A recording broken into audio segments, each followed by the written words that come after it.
Hello, all. Welcome back to the Best Self Therapy YouTube channel, where it is your home for the tips and tricks to live a better life as your best self, regardless of the life transition or hurdle that you are facing. The tools that we cover in these videos are applicable in multiple situations. Today, this month, I really want to focus on going back to one of the blogs I wrote a few months ago about understanding anxiety. And in particular, I want to go over the questions that I wrote about in the manifestation of anxiety, of how anxiety can manifest. The other sections have some pretty good links already to further understand some of the exercise to help control and manage anxiety. But that question, or that section rather, on how to understand the way in which anxiety manifests could use some expansion. So that's what we're going to do this month. So let's dive in and figure out, how does anxiety manifest and how do we recognize how it manifests for you individually?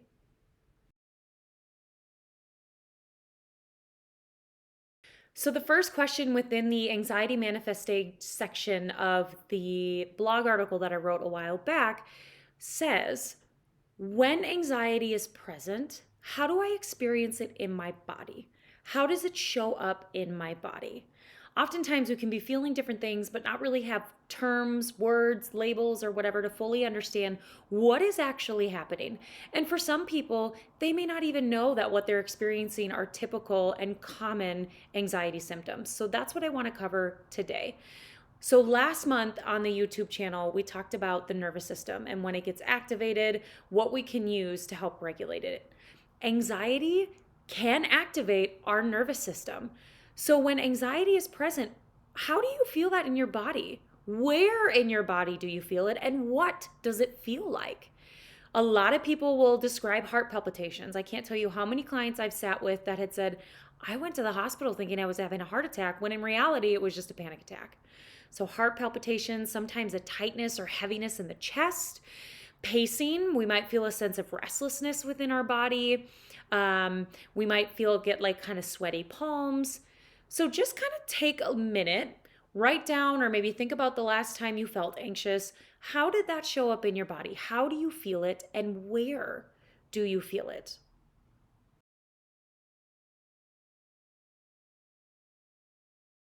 The next question I want to explore around anxiety manifestation is kind of a nice branch or kind of a sub question from the last one we just talked about, of when the anxiety is there, when the symptoms are present, are you paralyzed or are you able to function amongst them? So this is going to tap into, how is your nervous system responding when it's activated? Are you fighting? Are you flighting? Or are you freezing? So being able to understand, when my symptoms are there, one, what are they, and where in my body do I feel them? How do I feel them in my body? And when they're present, how do I respond to them? Do I fight, try to change it, fix it, whatever? Do I just run away, avoid, and say, nope, this isn't a thing? Or do I just freeze and just kind of stand still and not really know what to do? Explore how you might respond.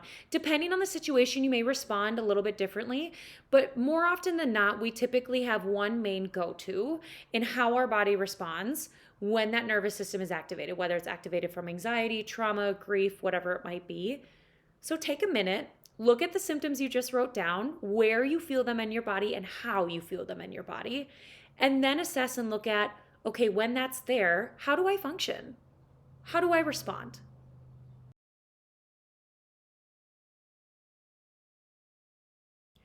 Question number 3 under the anxiety manifestation section in that blog article is, how does anxiety influence my thoughts? So, this stems from a narrative therapy approach, which is basically looking at our narrative. What is the story that we carry about ourselves, about other people, the world around us, how we interact, all of that kind of stuff. Anxiety, depression, grief, trauma, all of those different things can influence, good or bad, our narrative that we carry. So when anxiety is present, when your nervous system is activated, you've got the symptoms that you already know that you're experiencing. What are the thoughts? Does anxiety influence your narrative? And if so, how?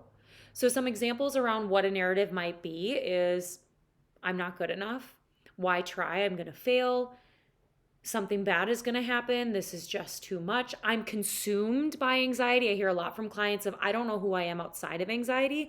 That is a very common narrative of, I don't know who I am without anxiety. I don't even know what life is like without anxiety. So that may be a narrative you carry, period.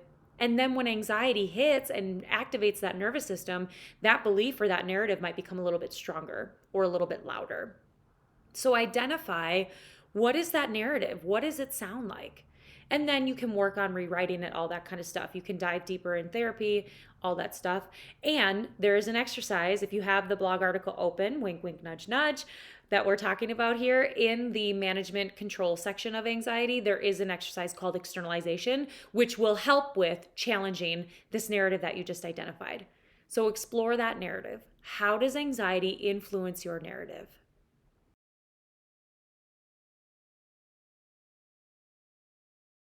Okay, the last question I want to explore around anxiety manifestation in that blog article is, when anxiety is present, how do you interact with others, if at all? Does anxiety influence how you interact with others? So some of this is going to come from that fight, flight, or freeze response that we talked about in last month's YouTube video. If you don't know what I'm talking about or you didn't see it, go check it out. Some of it may respond to that, right? If we have a tendency to freeze or flee when our nervous system is activated, which we've talked about, anxiety can activate the nervous system, we may avoid people. We may pull away from people. If we have a tendency to fight, when that nervous system is activated, we may be a little bit more irritable. We may be a little bit more edgy or short with people. Sometimes that's not always the case too, right? We may find that we do turn to our support system and say, hey, I'm really struggling. I'm having a really hard time. My anxiety feels really strong. Can you help me talk through this? Usually when that anxiety is really triggered and really heavy, we are just in survival mode, which is understandable. So work on regulating that nervous system and then asking for what you need. But think about it. How do you typically interact with others when anxiety is present, if at all? And then I want you to explore, do you like how you interact with others? Or do you want it to be a little bit softer? Do you want it to be a little bit more firm of, hey, setting boundaries, here's what I need, this doesn't feel okay. So first think about, one, do you interact with others when anxiety is present? If so, how do you interact with others? And then, do you want to change if you interact with others? And if so, how you interact with others? Do you want that to look different? Okay, so what do we think? We dove a little bit deeper into those 4 questions that I encourage you to explore around figuring out how the anxiety manifests when it's there. Part of that is what we talked about in last month's video of figuring out how the anxiety even feels and shows up in the body. But then, and that's part of those questions, right? What are the symptoms? How do you feel them? All of that. But then branching off of that or adding on to that of figuring out, how does it influence my thoughts and my narrative? And then also, how does it influence how I interact with other people? Do I like what I'm finding, or do I want to change it? So now that you have these answers, and I would say too, if at the end of this video you're like, I have no idea, or I have one question answered, fine, take your time. This is going to take time for you to figure out, really tap into your body, become aware, have that insight, and also it will shift and change over time. So this is something to revisit as you progress, as your life circumstances change, all that kind of stuff. So this is not a one and done kind of exercise. Pull this back out to assess your progress and figure out how things are changing and if they're in your favor and if you like how they're changing. So explore these questions a little bit deeper. Replay this video as many times as you need to figure out what I mean by really figuring out what this anxiety manifestation looks like and how it looks specifically to you. If you have questions or you want more guidance on this, more one-on-one individual, please email me. My email is below. You can also reach out to me on Instagram at Best Self Therapy. Please subscribe to the Best Self Therapy YouTube channel if you have not, so you don't miss any other content coming your way. Check out the links below for more information. Have a wonderful month. Be kind to yourself. Get out there. Live a better life as your best self. And I will see you next month.